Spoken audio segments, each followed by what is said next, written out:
여러분 안녕하십니까? 헬로티비 대구 경북 주말 뉴스입니다. 겨울 철새로 알려진 민물 가마우지가 상수원 보호구역에 둥지를 틀고 몇 해째 떠날 기미를 보이지 않고 있습니다. 기후 변화로 인해 텃새로 전락한 건데요. 서식지에서 발생하는 분변과 악취로 인해 민원이 속출하고 있지만 뾰족한 대안은 없는 실정입니다. 첫 소식 전병주 기자가 취재했습니다. 상수원 보호구역의 가마우지 떼가 하늘을 날아다닙니다. 박수를 쳐보니 둥지에 있던 수백여 마리의 가마우지가 날아오릅니다.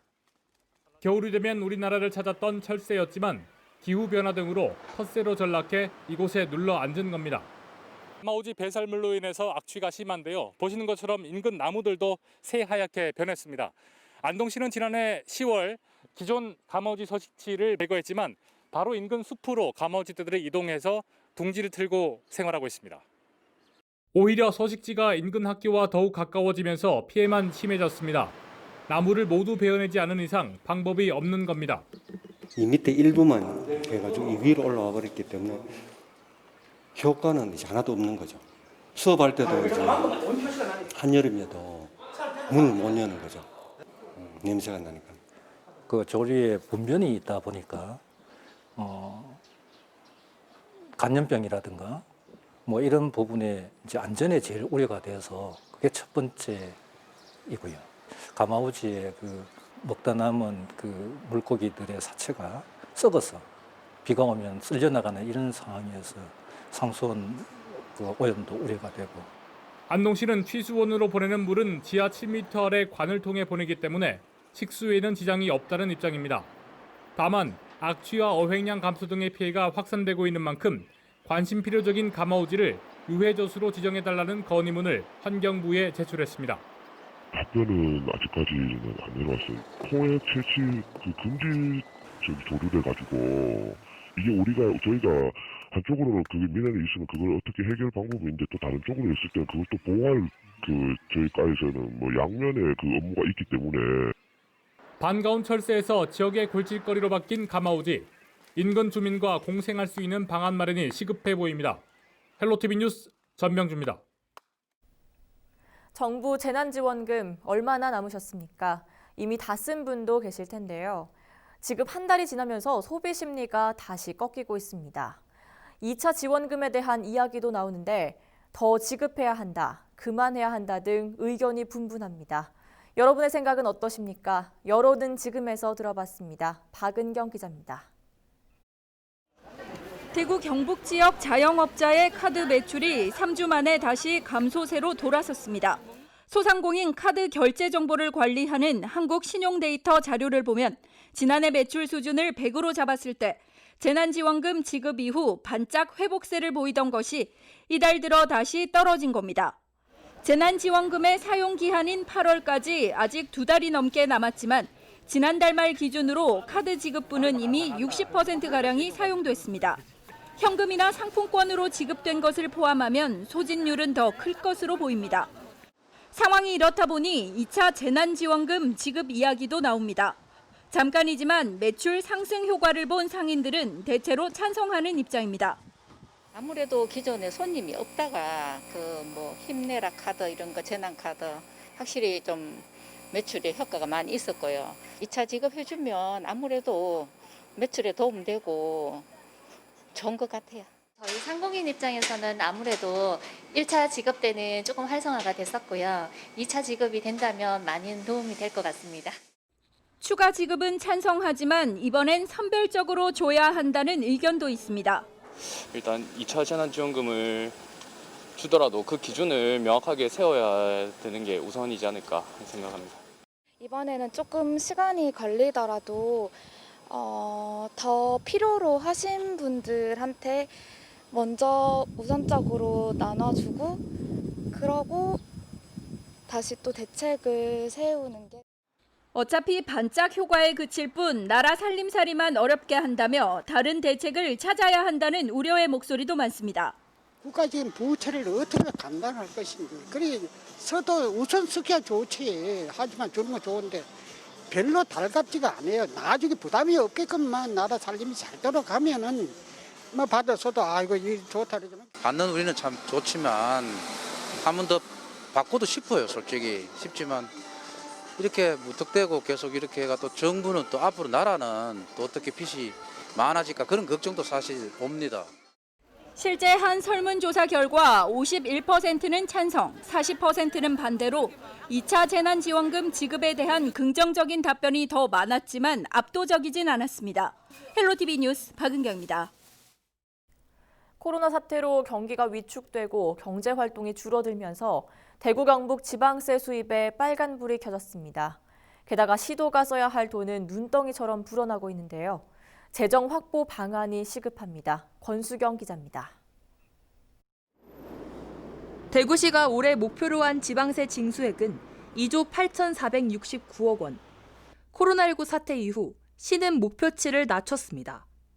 경제활동 위축에 각종 지방세 감변까지 세목마다 펑크가 예상되기 때문입니다.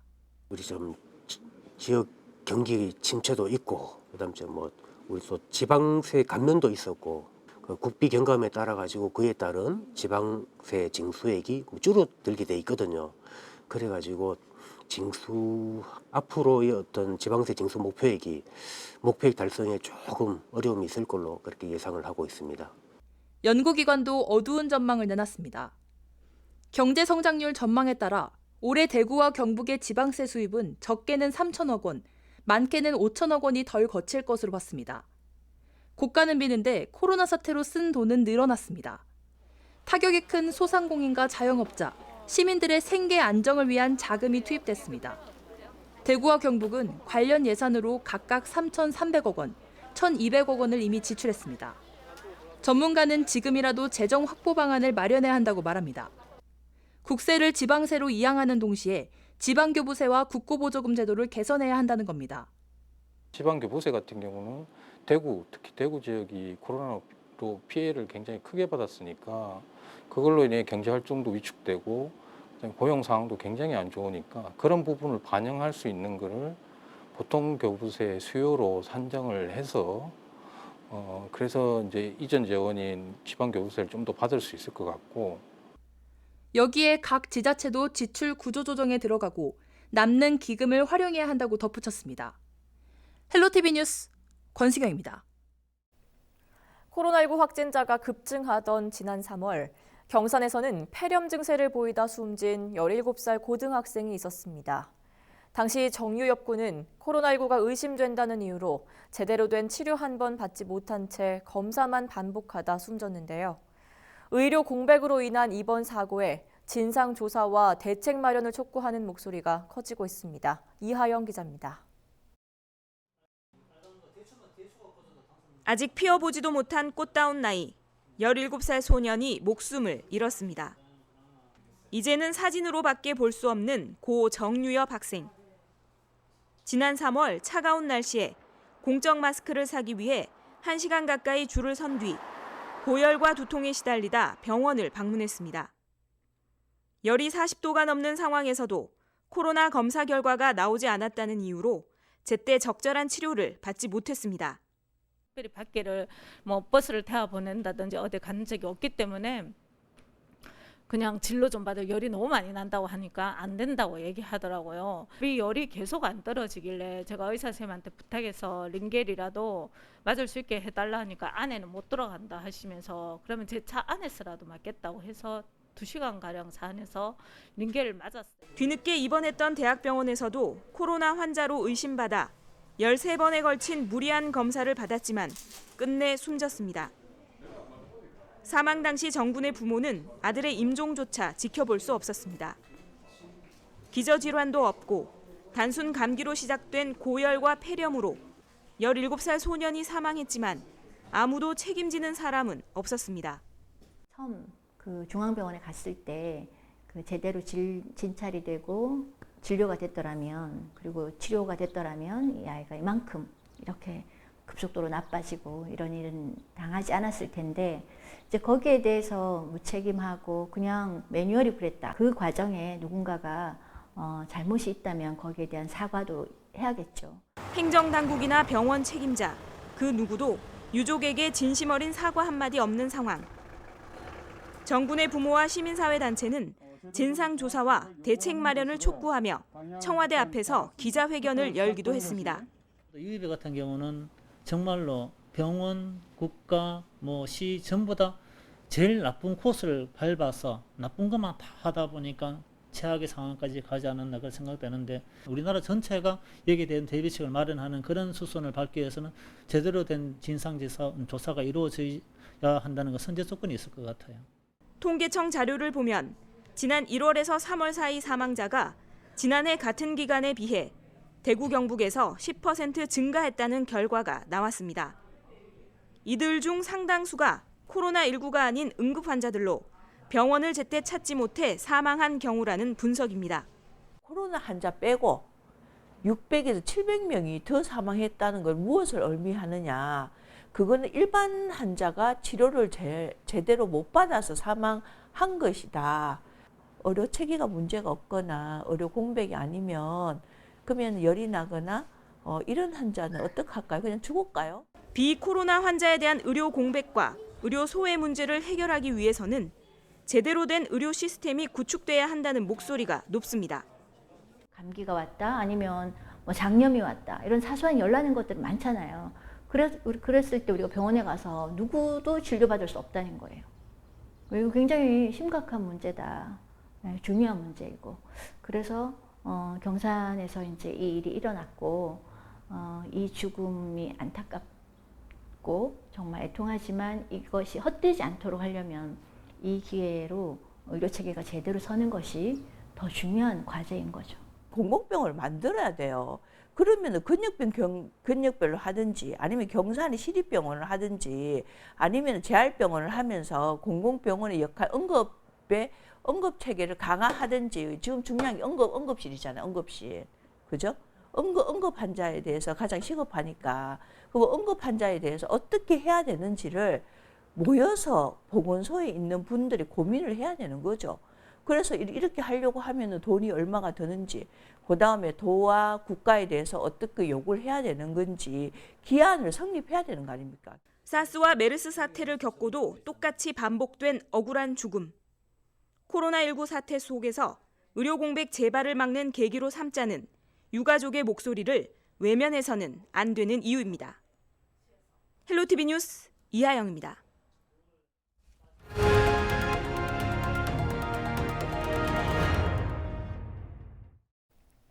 우리 지역의 숨은 영웅을 만나보는 우리 동네 히어로 순서입니다. 옷에 불이 붙은 70대 이웃 주민을 맨손으로 구한 사람이 있어 화제입니다. 자칫 불이 옮겨 붙을 수 있는 위험한 상황에서도 용기를 내 소중한 생명을 구한 김기동 이장을 만나봤습니다. 권미경 기자입니다.